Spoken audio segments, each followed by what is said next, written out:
Contes et légendes du pays d'Alsace, Émile Hinzelin. La suite, les noces de Hans le Curieux. Résumé de la partie 1. Au XVe siècle, Hans et Edith défilent dans les rues de Mulhouse pour célébrer leurs noces de mariage. Hans Curieux est attiré par une boutique présentant des armes diverses et ingénieuses. Toujours plus curieux, il formule le vœu de connaître ce que deviendra la ville de Mulhouse dans 500 ans.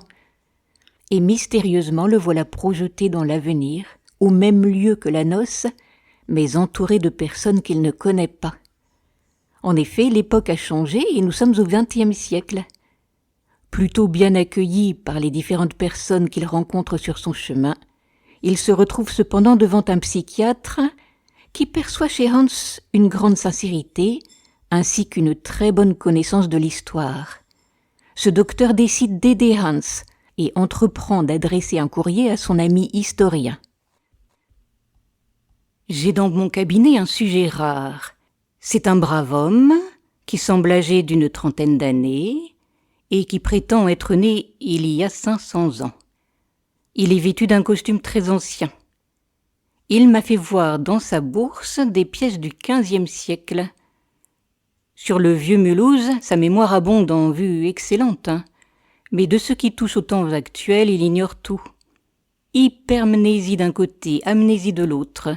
On peut supposer que ce brave homme, forgeron de métier, ses mains corroborent énergiquement son assertion sur ce point, a trouvé un coffre contenant des vêtements, des chaussures, des monnaies, que, cervelle troublée par cette aubaine, il s'est confié dans l'étude du passé, et que dame raison l'ayant abandonné à dame histoire, il a pris son rêve pour la réalité. Une seule chose m'embarrasse fort, c'est que le langage qu'il parle me paraît être vraiment du temps jadis. Mais je ne suis qu'un profane. Pour toi qui n'as de secret la langue d'aucun siècle, viens à mon aide. Ce ne sera pas la première fois que la philologie aura bien mérité de la psychologie. Je t'attends. Notre homme qui est forgeron te dira qu'il faut battre le fer pendant qu'il est chaud. P.S. Il prétend avoir perdu sa femme le jour de ses noces, vers la porte de Bâle, le 15 septembre 1451. C'est à la fois très près et très loin. Bientôt arriva, serré en un veston noir, un petit homme mince, aux pétillants yeux bruns, au crâne chauve et luisant, à la barbiche grise, à la voix captivante. Il entama la conversation en se servant d'expressions anciennes qui remirent Hans Müller dans une atmosphère réconfortante. Tout en parlant ainsi au bon forgeron, il tendait au docteur Lalande un livre ouvert dont il avait marqué et annoté une page. Le docteur parcourut des yeux ce texte. C'était un passage des chroniques de Mulhouse ayant trait à une noce brusquement interrompue par la disparition du marié et aux recherches tentées vainement. Le chroniqueur ajoutait « La mariée ne survécut guère à cette épreuve malgré les soins et l'estime dont elle était entourée. On croit avoir retrouvé sa tombe au vieux cimetière sous une dalle où se déchiffre Edith S.C.H.R. Joannis M.V.E.R. Vidua Ob M.C.D.L.X. c'est-à-dire Edith Schraum, épouse de Jean Müller, probablement veuve, morte en 1460. En marge de cette page, Gunning venait d'écrire au crayon en hâte « Ton homme aurait-il lu cette page et s'imaginerait-il être le mari perdu ?» Le docteur Lalande referma le livre, tout pensif. « Je vous laisse ensemble, dit-il, j'ai des malades à voir. » Gunning approuva la discrétion du médecin, qui ne disait pas « j'ai d'autres malades à voir ». « Bien, s'écria-t-il. Quant à nous, nous allons marcher un peu par la ville, à pied. Il a beaucoup plu, l'air est refroidi.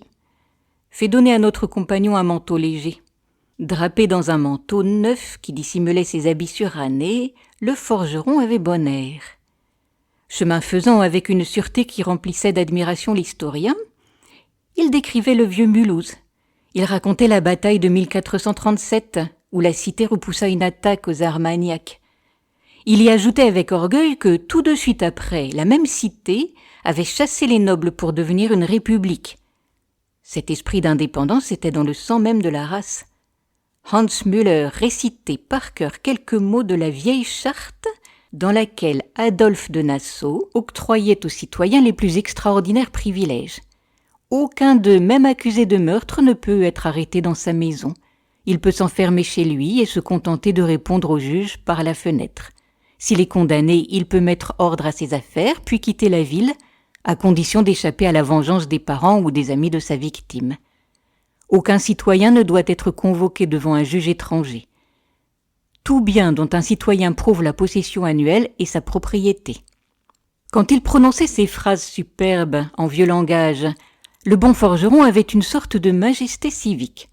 Mais hélas, un voile de mélancolie passait devant son honnête visage, quand elle, des innombrables petits faits de la vie moderne lui rappelait l'énigme poignante de son destin. Il répétait quelle joie il éprouverait à retrouver sa compagne, amie sûre, confidente souriante.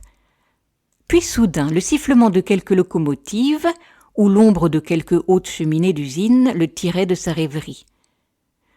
« Je ne demande pas, avouait-il alors, à voir ce qui sera dans 200 ans. Je suis certain que l'homme finira par réaliser tous ses rêves. Il courra sur les eaux, il volera dans les airs, mais il ne pourra empêcher ni la souffrance ni la mort. Au fond, une seule chose est importante, la justice. Une seule chose est bonne, la bonté. » Un cortège funéraire passait.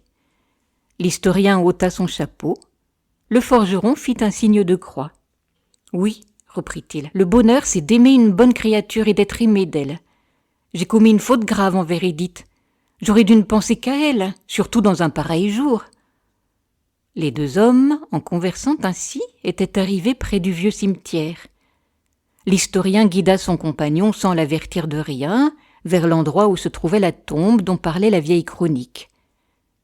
Bien avant qu'il pût apercevoir cette tombe, Hans Müller avait tressailli. « Mon Dieu !» disait-il, « je crois entendre la voix d'Édith. Édith m'appelle, tout près d'ici. C'est un trop grand bonheur. Me voici, Édith !»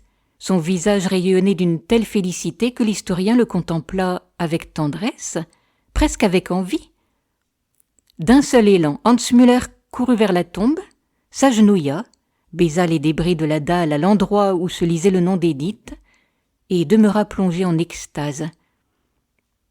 L'historien s'éloigna silencieusement, ne voulant pas le troubler dans son oraison, et méditant sur le moyen de le ramener à la réalité.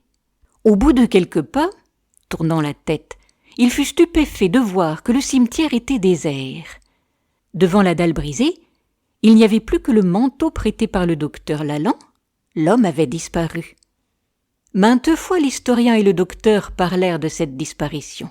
« Décidément, disait le docteur, il s'en est allé comme il est venu, ou plutôt revenu.